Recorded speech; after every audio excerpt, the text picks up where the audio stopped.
Hello and welcome to this video. And we're going to be talking about a real hot topic. It's one I'm passionate about. And with youth sports today, with billions, that's right, billions of dollars changing hands, we really got to be asking the question, are young people getting better and more opportunities, or are they being priced out of the game? And that's what we'll be discussing in this video.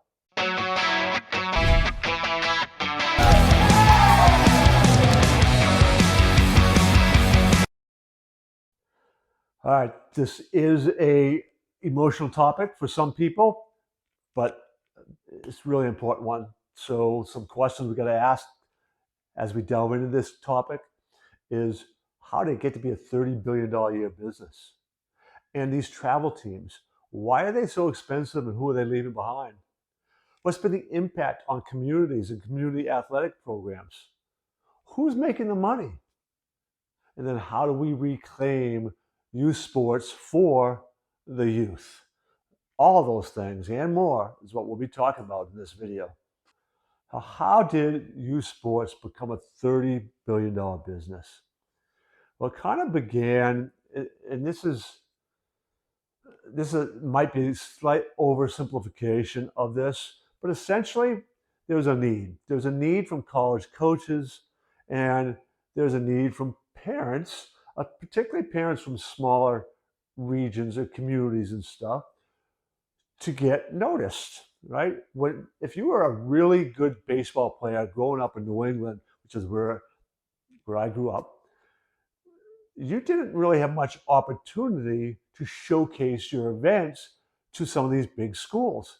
And Southern schools weren't looking at at Maine for talent.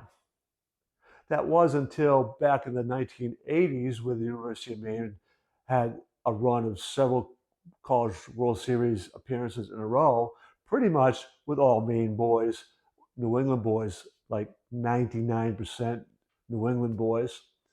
And they realized, oh, there's some talent from up there. So they began to be noticed a little bit more.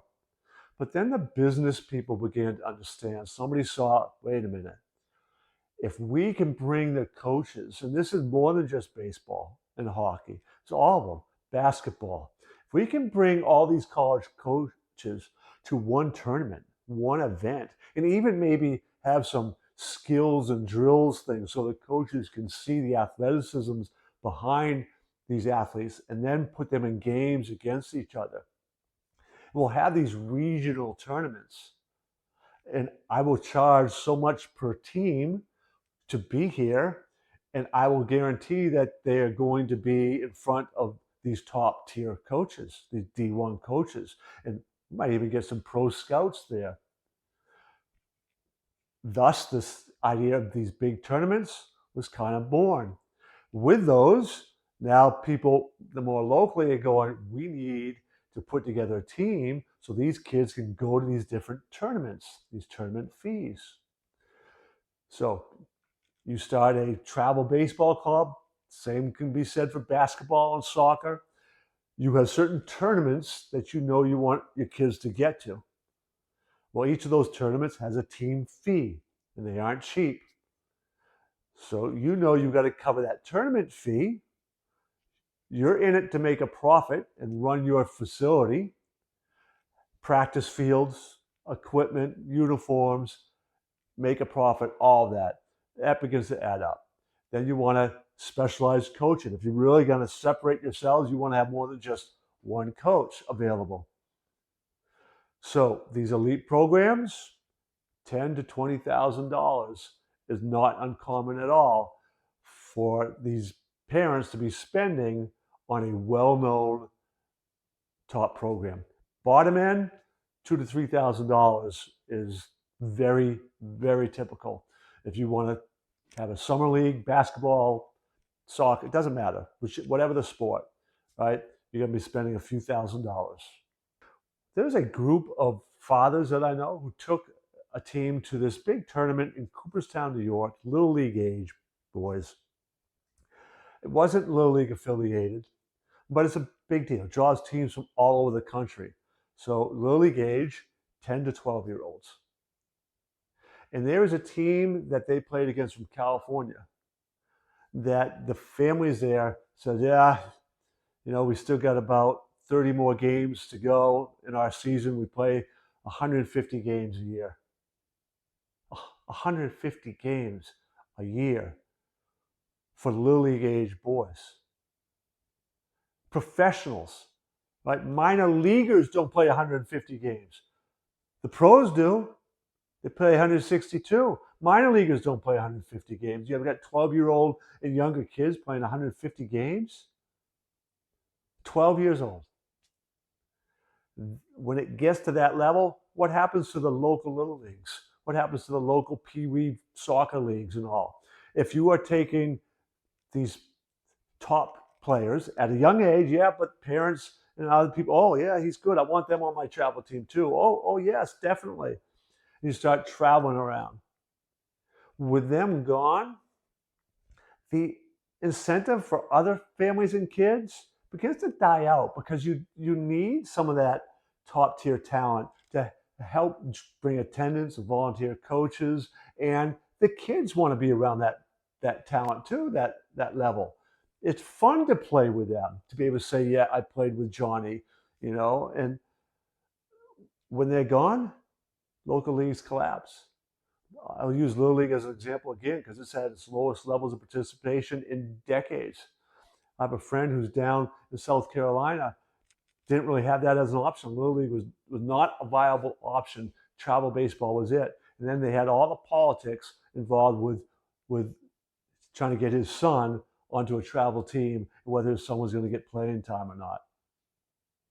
We have a serious issue, and its impact on communities has been detrimental. There is a lot of people making money in this racket.